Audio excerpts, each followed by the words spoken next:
यहां जिस उत्तरा के गर्भस्थ शिशु की भगवान ने गर्भ में प्रवेश करके रक्षा की, उसका जन्म हो गया और उसका नाम रखा गया परीक्षित।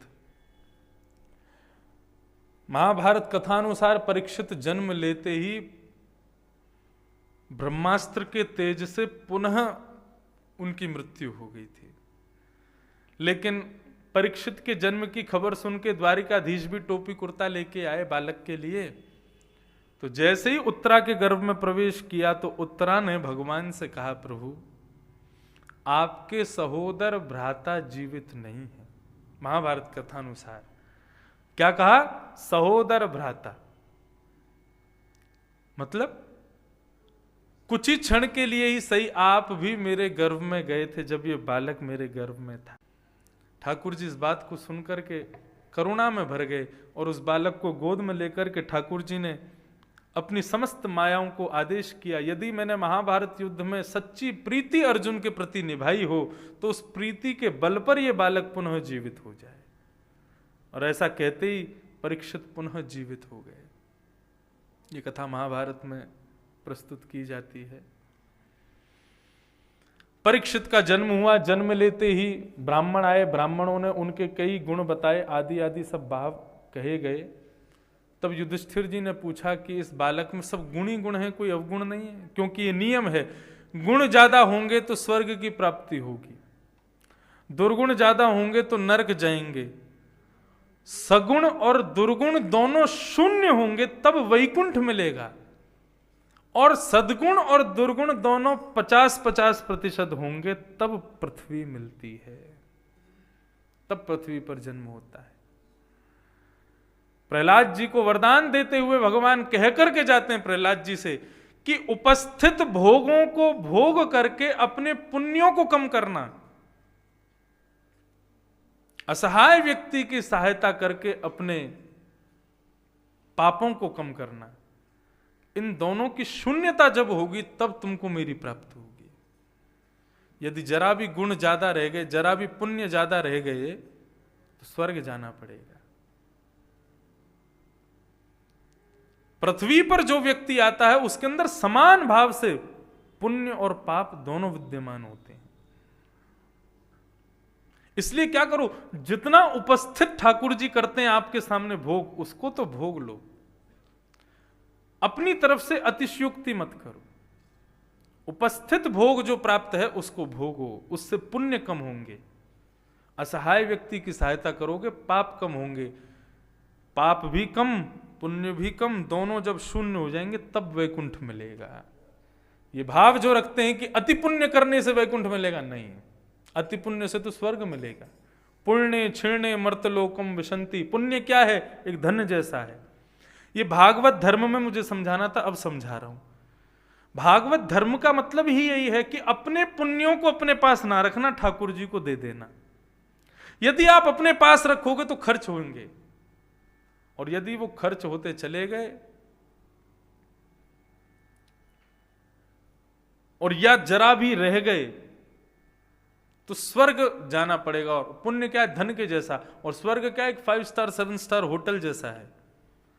आप वहां पर गए तो चित्रकेतु सामने मिलेंगे, सबसे पहले आपका वेलकम वही करेंगे, और वेलकम करके आपका नाम पूछा जाएगा, क्या नाम है? ये नाम है, अमुक नाम है। अमुक नाम के व्यक्ति ने क्या किया है? अच्छा, तो आपने इतने पुण्य किए, इतनी बार गिरिराज जी की परिक्रमा की, लेकिन भगवान जी को अर्पित नहीं किया, अपने पास रखा पुण्य।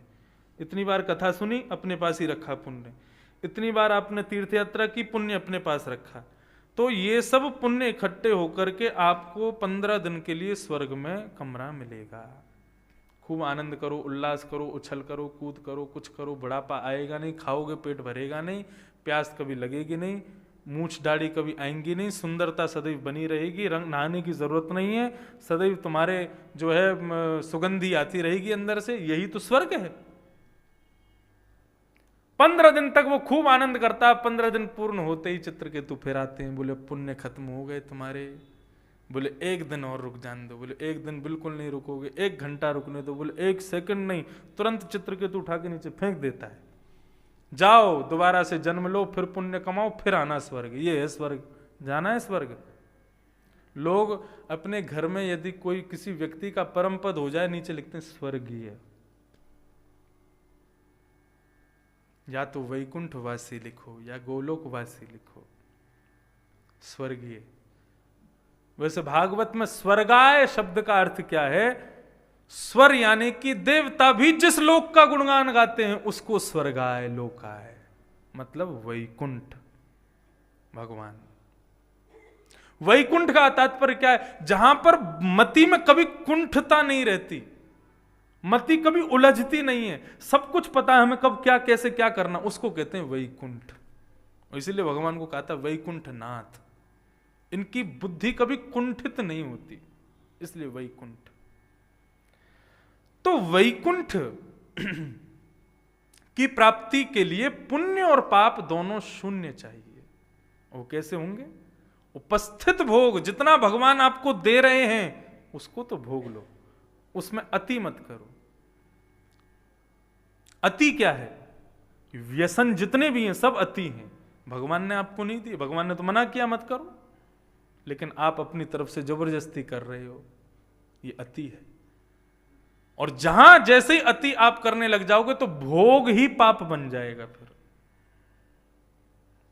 तो इसलिए अपने उपस्थित भोगों को भोग करके पुण्यों को कम करो, असहाय व्यक्ति की सहायता करके पापों को कम करो। ये दोनों करते करते करते करते जब शून्य हो जाएगा, अब आप कहोगे हमको कैसे पता चले शून्य हो गया? ये होमवर्क है, करके दिखाओ, ये आपके सोचने का विषय। कैसे पता चले कि हमारे पुण्य और पाप दोनों शून्य होते जा रहे हैं? भगवान के भक्तों के प्रति प्रेम दृष्टि प्रकट हो जाए, किसी भी व्यक्ति के दोष को आप नजरअंदाज करके उसके गुण का चिंतन करने लग जाओ, तो समझ लेना आपके पुण्य और पाप शून्य होते जा रहे हैं।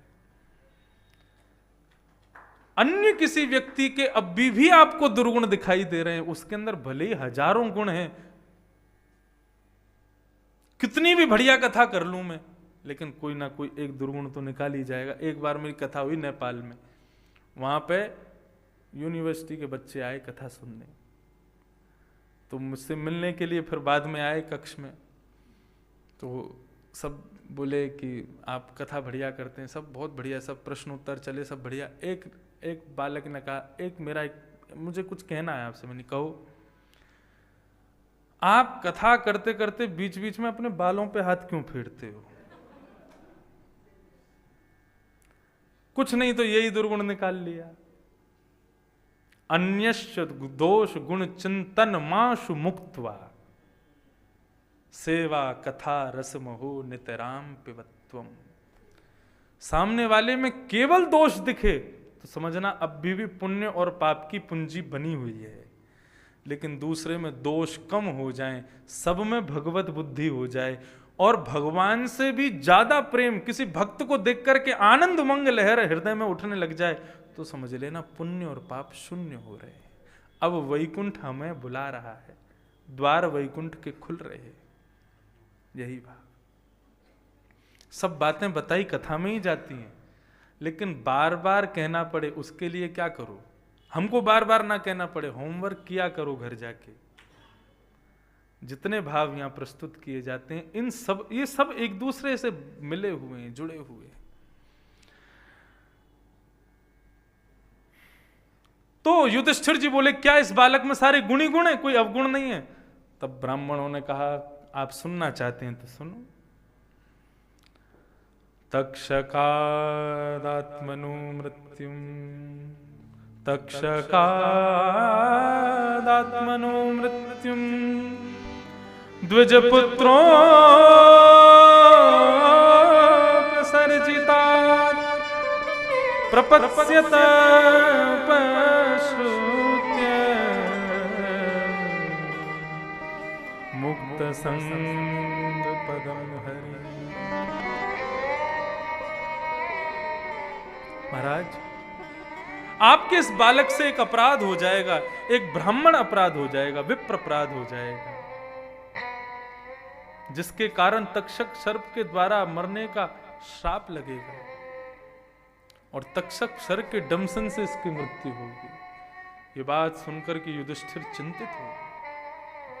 लेकिन आप चिंता मत करो, प्रपश्यत उपश्रुत्य मुक्त संग पदम हरे।